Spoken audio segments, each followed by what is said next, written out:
Trump రాకతో తలకిందలైన భారతీయ విద్యార్థుల తలరాత. అమెరికాలో భారతీయ విద్యార్థుల ఆర్థిక కష్టాలు. భారతీయ విద్యార్థుల పార్ట్ టైం కొలువులపై నిఘా. క్యాంపస్లో మాత్రమే ఈ ఉద్యోగాలకు అనుమతిస్తున్న నిబంధనలు.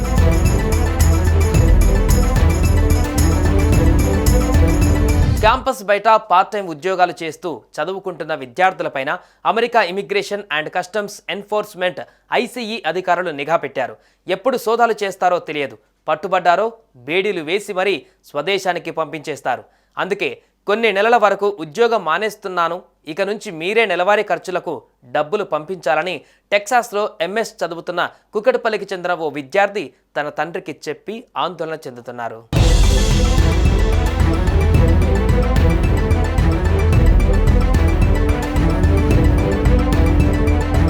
అమెరికా అధ్యక్షుడిగా డొనాల్డ్ ట్రంప్ రాకతో అక్కడున్న భారతీయ విద్యార్థులకు కష్టాలు చుట్టుకున్నాయి.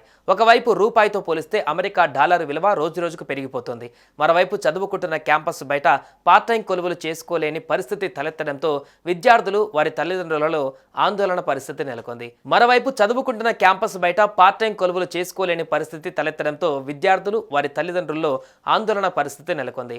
అక్రమ వలసదారులను గుర్తించేందుకు ఇమిగ్రేషన్ అధికారులు సోదాలు చేస్తూ కఠినంగా వ్యవహరిస్తున్నారు. తమ పైన నిఘా పెట్టారని భావిస్తున్న విద్యార్థులు పార్ట్ టైం ఉద్యోగాలను మానేస్తున్నారు. నిబంధనల ప్రకారం F1 వీసా పైన అమెరికాలో చదువుకోవడానికి వచ్చిన విద్యార్థులు తమ విద్యా సంస్థలలో వారానికి 20 గంటల చొప్పున ఆన్ క్యాంపస్ జాబ్ పేరిట పార్ట్ టైం ఉద్యోగం చేసుకోవచ్చు. అలా కాకుండా ఇంటర్న్షిప్ కూడా చేసుకోవచ్చు. వేసవి సెలవులు, సెమిస్టర్ మధ్య వ్యవధిలో వారానికి 40 గంటలు పనిచేసుకోవడానికి అవకాశం ఉంటుంది. చదువుకుంటూ క్యాంపస్ బయట మాత్రం పార్ట్ టైం పని చేయడానికి వీల్లేదు.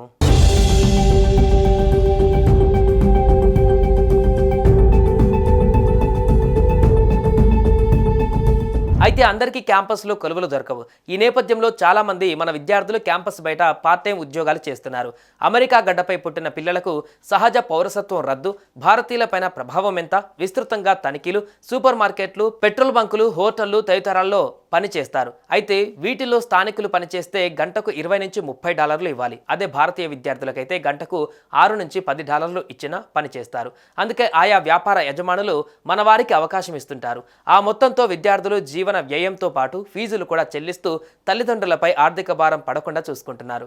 ఈ కొలువులు నిబంధనలకు విరుద్ధం కావడంతో ఇలాంటి వారిని, అక్రమంగా అమెరికాలో ఉంటున్న వారిని గుర్తించేందుకు అధికారులు విస్తృతంగా తనిఖీలు చేస్తున్నారు.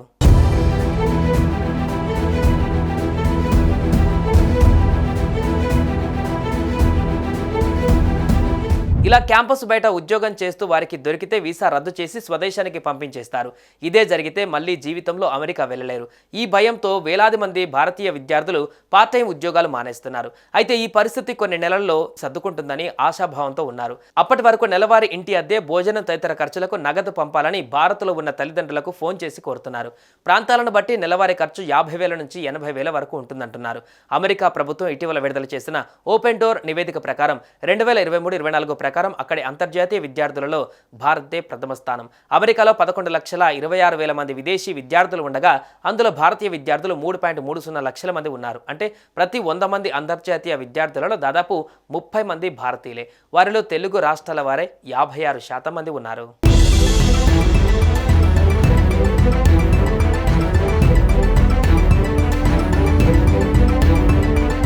ఓ హోటల్లో 10 మంది సిబ్బంది ఉంటే అందులో 7-8 మంది ఇలా నిబంధనలకు విరుద్ధంగా పార్ట్ టైం ఉద్యోగాలు చేసేవాళ్లే.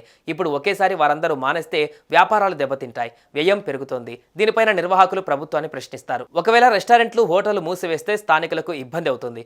సంపాదించు, ఖర్చు చేయి తరహా ఆర్థిక విధానం అమెరికా వాసులది. ఇంట్లో వంట చేసుకోవడం తక్కువ. ఈ నేపథ్యంలో ఏప్రిల్ వరకు మాత్రమే పార్ట్ టైం ఉద్యోగాలపైన ప్రభుత్వం కఠినంగా వ్యవహరించవచ్చు. ఆ తర్వాత పరిస్థితితో మార్పు వచ్చే అవకాశం ఉంటుందని వరల్డ్ వైడ్ ఎడ్ కన్సల్టెంట్ MD VR ఉడుముల అభిప్రాయం వ్యక్తం చేశారు.